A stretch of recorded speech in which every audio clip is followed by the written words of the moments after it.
Hello everyone, welcome back to Pariksha vision YouTube channel. Friends, आज है 21 मई 2024। 21 मई के जितने भी करंट अफेयर के इम्पोर्टेंट और सिलेक्टेड क्वेश्चन हैं, मैं इस वीडियो में लेकर आया हूं। सभी क्वेश्चन के साथ हमने एक्स्ट्रा डिटेल इंक्लूड की है। वीडियो को कंप्लीट देखना। आज की वीडियो की पीडीएफ आपको टेलीग्राम ग्रुप में मिल जाएगी। टेलीग्राम का लिंक आपको नीचे डिस्क्रिप्शन में मिल जाएगा। और आखिरी में मैंने एक क्वेश्चन रखा है जिसका जवाब आपको कमेंट बॉक्स में देना है।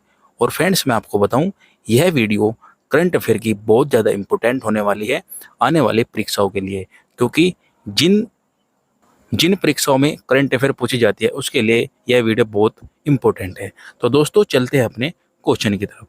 पहला क्वेश्चन है हमारा, मई 2024 में क्रोएशिया के नए प्रधानमंत्री कौन नियुक्त किए गए हैं? तो दोस्तों, इसका सही जवाब हो जाएगा option number B, Andrej Plenkovic. Option number B बिल्कुल करेक्ट जवाब हो जाएगा। फोटो यहाँ पर आप देख सकते हो उनकी। डिटेल में जान लेते हैं इनके बारे में। डिटेल में क्या दिया हुआ है। क्रोएशिया रूढ़िवादी नेता आंद्रेज प्लेकोविक को लगातार तीसरी बार प्रधानमंत्री के रूप में नियुक्त किया गया है। क्रोएशिया जो कि यूरोप का देश है, और राजधानी जो इसकी जागरेब हो जाएगी, और यहाँ की जो मुद्रा है मार्टिन है, और यहाँ के जो प्रधानमंत्री है आंद्रेज प्लेकोविक हो जाएंगे। मैप के थ्रू जान लेते हैं। मैप के थ्रू हमारा जो ये क्रोएशिया है कहाँ पर पड़ेगा। तो देखिए आप, यहाँ पर है हमारा भारत, ठीक है, और यहाँ पर जो मैंने मार्क किया है यह है क्रोएशिया। और क्रोएशिया का जो क्षेत्र है वो दोस्तों यहाँ पर आप देख सकते हो किस पर कितने दूरी में यह फैला हुआ है। तो यह है क्रोएशिया। इससे आप थोड़ा सा आइडिया लगा सकते हैं कि इसकी स्थिति मैप में कहाँ पर है। तो दोस्तों, चलते हैं अपने अगले क्वेश्चन पर। मैंने इसमें कुछ नए राष्ट्रपति और प्रधानमंत्री इंक्लूड किए हैं जो अभी हाल ही में नियुक्त किए गए हैं। तो देख लेते हैं, आइसलैंड के प्रधानमंत्री कौन बने हैं? बजोर्नी बेनेडिक्टसन। स्लोवाकिया के राष्ट्रपति जो बने हैं वो पीटर पेलेग्रिनी बने हैं, और सिंगापुर के प्रधानमंत्री लॉरेंस वोग बने हैं। मिस्र के प्रधानमंत्री जो कि तीसरी बार बने हैं वो अब्देल फतेह अल सीसी बने हैं। आयरलैंड के प्रधानमंत्री साइमन हैरिस बने हैं। तो दोस्तों, ये आपको नई नियुक्ति है, आपको याद रखने, एग्जाम में कुछ भी पूछ सकता है। नेक्स्ट क्वेश्चन है, मई 2024 में विप्रो का नया चीफ ऑपरेटिंग ऑफिसर COO किसे नियुक्त किया गया है? तो सही आंसर हो जाएगा आपका किशोर जैन। ऑप्शन नंबर ए बिल्कुल करेक्ट जवाब हो जाएगा। विप्रो का जो CEO है वो संजीव जैन को नियुक्त किया गया है। डिटेल में जान लेते हैं। विप्रो ने संजीव जैन को कंपनी का चीफ ऑपरेटिंग ऑफिसर COO नियुक्त किया है। संजीव जैन को पूर्व CEO अमित चौधरी की जगह नियुक्त किया गया है, जिन्होंने हाल ही में कंपनी से इस्तीफा दे दिया है। विप्रो लिमिटेड कंपनी की जो स्थापना है वो 1945 में की गई है, और जो इसका मुख्यालय है वो बेंगलुरु कर्नाटक में हो जाएगा, और उसके CEO श्रीनिवास पल्लिया हो जाएंगे। अगले क्वेश्चन पर चलते हैं। अगला क्वेश्चन है हमारा, फोर्ब्स एक दोस्तों मतलब कि एक लिस्ट है जिसमें विश्व में सबसे कमाई वाले एथलीटों की सूची में कौन सा खिलाड़ी शीर्ष पर है? तो दोस्तों, आप यहाँ पर फोटो देखकर पहचान सकते हैं ये किस खिलाड़ी की फोटो है। तो सही आंसर है आपका option number B, Ronaldo, Cristiano Ronaldo, जो कि कमाई करने वाले एथलीटों में खिलाड़ी जो है सबसे नंबर 1 पर है रोनाल्डो। इनके बारे में डिटेल में जानते हैं। क्रिस्टियानो रोनाल्डो को चौथी बार फोर्ब्स द्वारा दुनिया के सबसे ज़्यादा कमाई करने वाले एथलीट का दर्जा दिया गया है।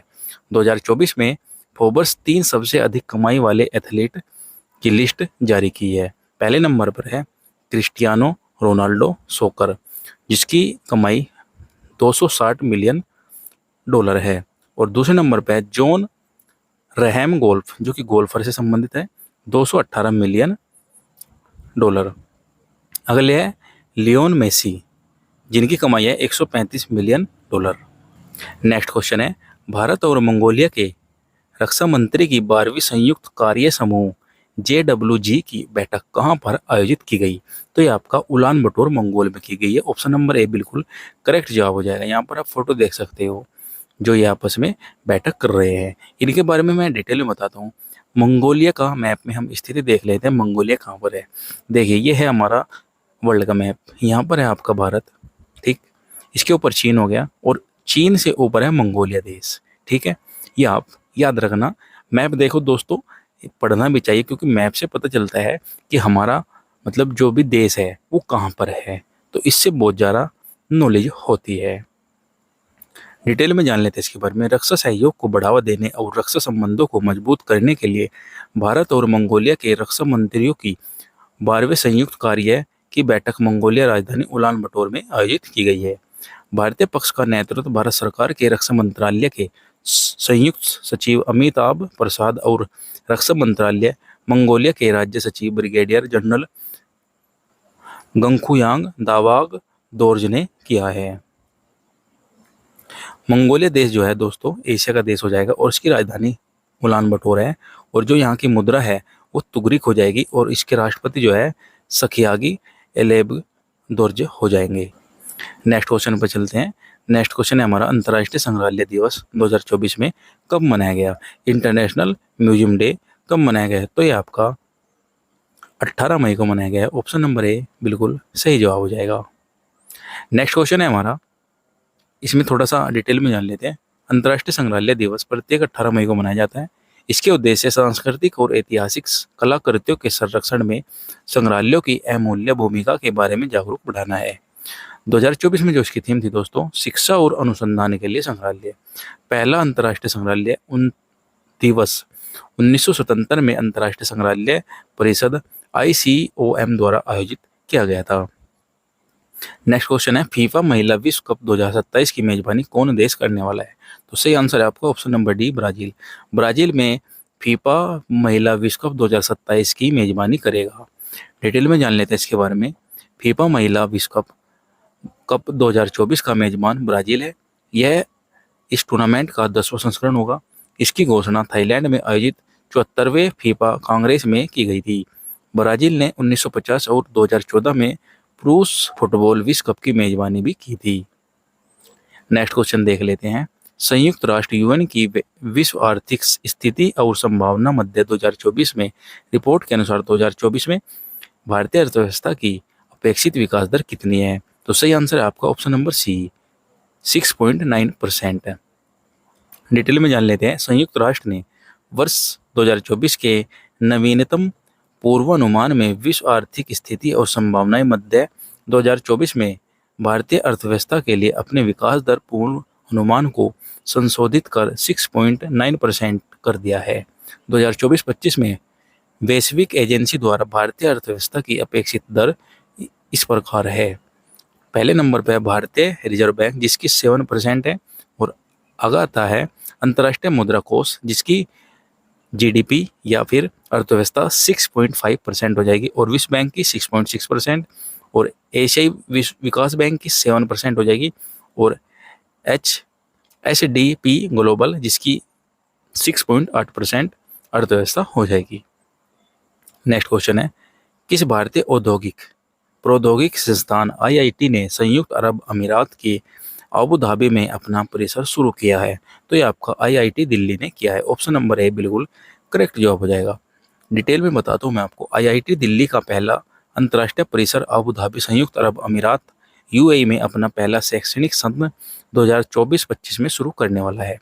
प्रारंभ में IIT दिल्ली अबू धाबी परिसर स्नातक पाठ्यक्रमों को पेशकश करने वाला है। संयुक्त अरब अमीरात जो कि एशिया का देश है, इसकी जो राजधानी है अबू धाबी हो जाएगी, और यहाँ की मुद्रा दिरहम है, और यहाँ के प्रधानमंत्री शेख मोहम्मद बिन राशिद अल मक्तम है। ये आपको बिल्कुल याद रखना है। नेक्स्ट क्वेश्चन है, ब्लूमबर्ग बिलियनियर इंडेक्स द्वारा किस भारतीय को दुनिया के शीर्ष 1500 पर अमीरों में शामिल किया गया है? तो ये आपका मुकेश अंबानी और गौतम अडानी को किया गया है। ऑप्शन नंबर सी बिल्कुल करेक्ट जवाब हो जाएगा, ए और बी दोनों। डिटेल में जान लेते हैं। ब्लूमबर्ग बिलियनर्स इंडेक्स में दुनिया के शीर्ष 15 बेहद अमीर व्यक्तियों की सूची में 2 भारतीय मुकेश अंबानी 12वें स्थान पर और गौतम अडानी 14वें स्थान पर शामिल किए गए हैं। दुनिया के शीर्ष 15 बेहद अमीरों में शामिल प्रत्येक व्यक्ति की नेटवर्थ 100 अरब डॉलर या उससे अधिक है। 3 जो सबसे ऊपर है, पहले पर है बोर्नार्ड अर्नोल्ट, और दूसरे पर है जेफ बोजेस, और तीसरे पर है एलन मस्क। ये आपको याद रखना है। नेक्स्ट क्वेश्चन है, जियो स्पेशलिस्ट वर्ल्ड फोरम लीडरशिप 2024 से किसे सम्मानित किया गया है? तो ये आपका ऑप्शन नंबर है, इन स्पेस को सम्मानित किया गया है। क्यों किया गया है इसको सम्मानित, इसके बारे में मैं डिटेल में समझाता हूँ। भारतीय राष्ट्रीय अंतरिक्ष संवर्धन और प्राधिकरण केंद्र इन स्पेस को सार्वजनिक नीति उद्योग विकास को सक्षम करने के लिए geo specialist world forum leadership award से सम्मानित किया गया है। GWF लीडरशिप अवार्ड्स उन व्यक्तियों और संगठनों की सम्मानित करते हैं जिन्होंने भूस्थानीय क्षेत्र में असाधारण योगदान दिया है और वैश्विक चुनौतियों से निपटने में नवाचार का प्रदर्शन किया है। भारतीय राष्ट्रीय अंतरिक्ष संवर्धन और प्राधिकरण इन स्पेस, जो इसकी स्थापना 2020 में की गई है, इसका मुख्यालय अहमदाबाद गुजरात में हो जाएगा और जहाँ इसके अध्यक्ष है वो डॉक्टर पवन गोयना हो जाएंगे और CEO और MD अतुल दिनकर राणे हो जाएंगे। नेक्स्ट क्वेश्चन है, मई 2024 में आपराधिक न्याय प्रणाली प्रशासन में भारत का प्रगतिशील पद सम्मेलन कहाँ आयोजित किया गया है? तो ये आपका गुवाहाटी असम में किया गया। ऑप्शन नंबर सी बिल्कुल सही जवाब हो जाएगा।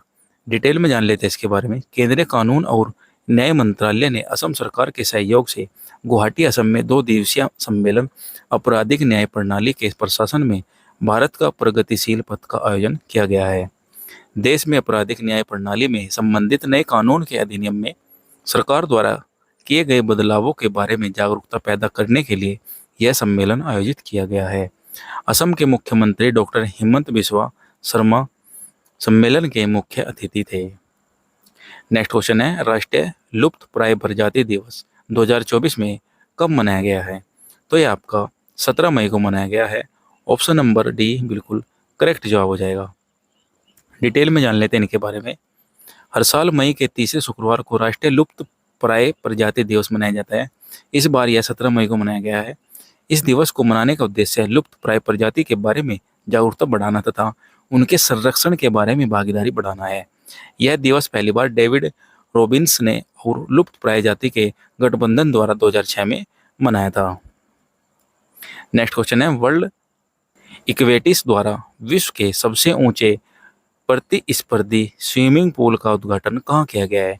तो ये आपका भूटान में किया गया है, थिम्पू में, भूटान के थिम्पू में। डिटेल में बताता हूँ मैं आपको।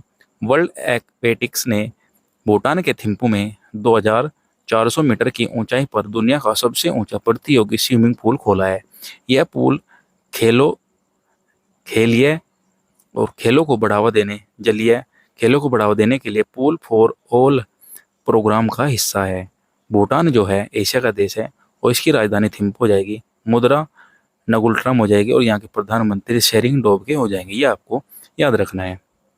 नेक्स्ट क्वेश्चन है, ICC पुरुष T20 विश्व कप में स्कॉटलैंड पुरुष टीम का आधिकारिक प्रायोजक किसे घोषित किया गया है? तो ये आपका option number D Nandini dairy को प्रायोजक घोषित किया गया है। डिटेल में समझाते हैं ये क्या है। भारत के कर्नाटक में स्थित नंदिनी डेयरी अमेरिका और वेस्टइंडीज में होने वाले आगामी T20 विश्व कप के लिए स्कॉटलैंड की राष्ट्रीय टीम की आधिकारिक प्रायोजक होगी। कर्नाटक मिल्क फेडरेशन KMF, व्यापारिक नाम नंदिनी, और जो इसकी स्थापना 1974 है। मुख्यालय इसका बेंगलुरु कर्नाटक में हो जाएगा। यहाँ के अध्यक्ष बाल चंद्र जारकीहोली हो जाएंगे। नेक्स्ट क्वेश्चन है, विश्व एड्स दिवस वर्ल्ड एड्स वैक्सीन डे 2024 कब मनाया गया? तो दोस्तों ये आपका 18 मई को मनाया गया। ऑप्शन नंबर बी बिल्कुल सही जवाब हो जाएगा। डिटेल में जान लेते हैं इसके बारे में। विश्व एड्स दिवस प्रतिवर्ष 18 मई को मनाया जाता है। इस दिन का उद्देश्य लोगों को HIV की रोकथाम और एड्स के टीके के अनुसंधान के बारे में शिक्षित करना है। पहला विश्व एड्स वैक्सीन दिवस 1998 में मनाया गया था। नेक्स्ट क्वेश्चन है, एलोरा कप 2024 में निखत जरीन ने कौन सा पदक जीता? तो दोस्तों ये हमारे भारत की महिला खिलाड़ी है निखत जरीन, जिन्होंने पहली बार स्वर्ण पदक जीता है एलोरा कप 2024 में। अभी जीता है, ये आपको याद रखना है। डिटेल में जान लेते हैं। भारतीय मुक्केबाज निखत जरीन ने एलोरा कप 2024 में कजाकिस्तान की जजीरा उराकबायेवा को 5-0 से हराकर गोल्ड मेडल जीत लिया है। इन्होंने मुक्केबाजी स्पर्धा में महिलाओं के 52 किलोग्राम के हिस्सा लिया था। 2 बार की वर्ल्ड चैंपियन निखत जरीन का जन्म 14 जून 1996 को निजामाबाद तेलंगाना में हुआ है। नेक्स्ट क्वेश्चन है, दोस्तों ये आखिरी क्वेश्चन आपके लिए है, इसका जवाब आपको कमेंट बॉक्स में बताना है। क्वेश्चन क्या है, वर्ष 2024 में या 23 में वैश्विक इंटरनेट शटडाउन में कौन सा देश शीर्ष पर रहा? तो इसका जवाब आपको दोस्तों कमेंट बॉक्स में बताना है। और वीडियो कैसी लगी ये कमेंट करके जरूर बताना है, और एक वीडियो को लाइक जरूर कर देना। कमेंट करना कैसी लगी वीडियो, और चैनल पर नए आए हैं तो प्लीज़ चैनल को भी सब्सक्राइब कर लेना। तो मिलते हैं दोस्तों ऐसे ही वीडियो में नेक्स्ट टाइम, तब तक के लिए धन्यवाद।